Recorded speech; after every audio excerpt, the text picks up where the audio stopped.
screaming the holy light. Estamos de volta aqui no nosso segundo bloco desse terceiro programa, nessa matéria maravilhosa sobre infertilidade. A gente está conhecendo tudo, todas as questões que envolvem. E eu estou aproveitando aqui o Francisco, que também a gente sabe que na pesquisa da infertilidade a gente tem que investigar também a parte genética, né, Francisco? Então, sobre as pacientes que têm abortamento de repetição, que é uma coisa tão comum no consultório, a gente fica sempre ali sem saber como a gente maneja, a gente fica sempre nesse...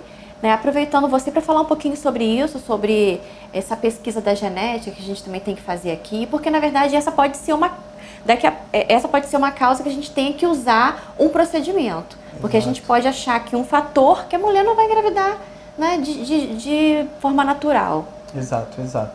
Bom, a questão do aborto é uma questão ingrata, né, porque frequentemente a gente não consegue dar a resposta que o paciente quer, né? Porque o paciente busca uma resposta para aquela situação sempre desagradável e nem sempre a gente consegue determinar a causa, né?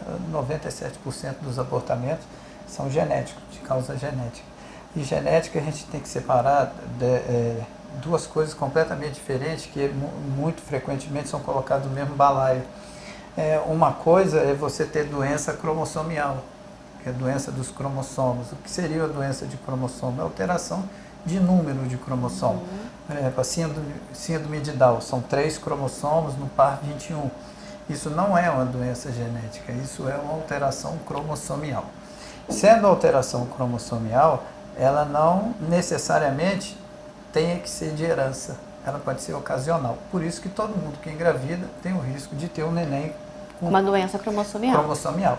Então, isso tem que separar, porque se você, num caso de abortamento, faz o exame genético do material do aborto, que todo abortamento deveria ser feito, tratado dessa forma, a primeira coisa é fazer a análise genética, né? Ou contar os cromossomos, ou fazer uma análise genética específica em casos particulares. Se não existe nenhum dado de interesse no material de aborto, isso é muito bom, é ocasional. Isso é muito bom do ponto de vista médico, às vezes não é muito bom do ponto de vista do cliente, porque você não vai ter muita coisa para dizer, você vai, poxa, comemora o aborto, isso não seria muito legal.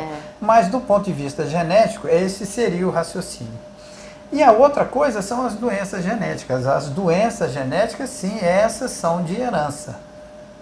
Mas não tem como a gente pesquisar os 26 mil genes que um ser humano tem. Possui. Então, como a gente trata no aborto? A gente pesquisa no produto, os mais comuns. No produto mais comum, e se tem alteração no produto do aborto, aí você volta para os pais para investigar. Isso é fundamental, porque nós só temos esse momento para conseguir ajudar o casal. Então, nesse momento identificar qual seja não aquela... deixe de fazer o estudo genético, porque isso no futuro, quando a paciente sentar no consultório e te perguntar, hoje eu abortei por quê? 97% das causas vão estar ali à disposição somente naquele momento do material. Então isso é fundamental. Hoje a gente tem formas de diagnóstico genético simples, não tão inacessível como era antigamente. A gente pode fazer o rastreio dos cromossomos hoje de forma muito barata e fácil.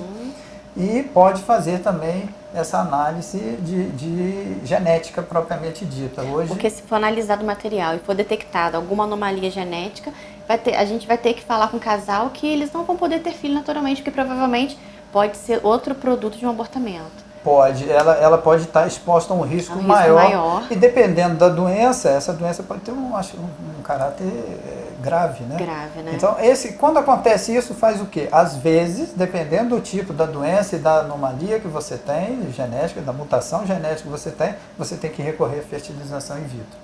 A fertilização in vitro faz tudo aquilo que nós falamos, perdão, mas na hora de colocar o embrião, faz o estudo genético do embrião antes da implantação, antes da concepção. Quero agradecer mais uma vez a você, Francisco. Eu que agradeço. Foi muito bom, assim, a gente conseguiu entender nesses 3 programas uma série sobre infertilidade, sobre reprodução, que é tão comum. Acho que para você que está em casa conseguiu entender um pouquinho, né? Pode estar passando por esse problema, com certeza conhece alguém que passa por esse problema, porque é realmente muito comum. Então a gente conseguiu com esses 3 programas identificar, né? E também aqui trilhar um caminho, né? Pode procurar você aqui no Centro de Fertilidade, aqui no Hospital Álvaro Alvim. Exato. Né? E eu quero agradecer a você que está aí comigo toda semana. Muito obrigada por estar aí comigo. Quero desejar uma semana maravilhosa para todo mundo e que Deus os abençoe.